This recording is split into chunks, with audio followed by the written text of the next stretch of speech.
இரண்டாவது லாபம். இந்த அளவுக்கு டர்ன் ஓவர் நம்ம பண்ணும்போது போன வருடத்தை விடவும் ஒரு டெல்டா அதிகமாக நாம் லாபம் பார்க்க வேண்டும். போன வருடம் என்னுடைய லாபம் 5%, டர்ன் ஓவருக்கு 5%. ஒரு எக்ஸாம்பிள், இந்த வருடம் 5 போராது 5.25. இந்த 5.5% லாபம் வரணும்னா 2 பண்ணலாங்க. ஒன்று விலையை ஏற்றணும், இல்லை காஸ்ட்டை குறைக்கணும். அப்போது அந்த விலையை ஏற்ற முடியாது அப்படின்னும் பொழுது காஸ்ட்டை தான் குறைச்சாகணும். அதுதான் உங்களுடைய 3வது இலக்கு.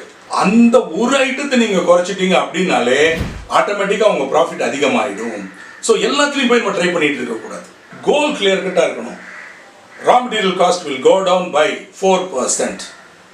அவ்வளோதான். இந்த 3 கோல், இதை தாண்டி போகாதீங்க. இந்த 3 கோல் அந்த வருஷ கடைசியில் அச்சீவ் பண்ணீங்கனாலே போகிறோம். அதுக்கு தான் உங்களுக்கு தகவல்கள் தேவை. உங்கள் அத்தனை ரிசோர்ஸுமே இந்த 3 கோல் அச்சீவ் பண்ணுறதுக்கு தான் நீங்கள் ட்ரை பண்ணணும்.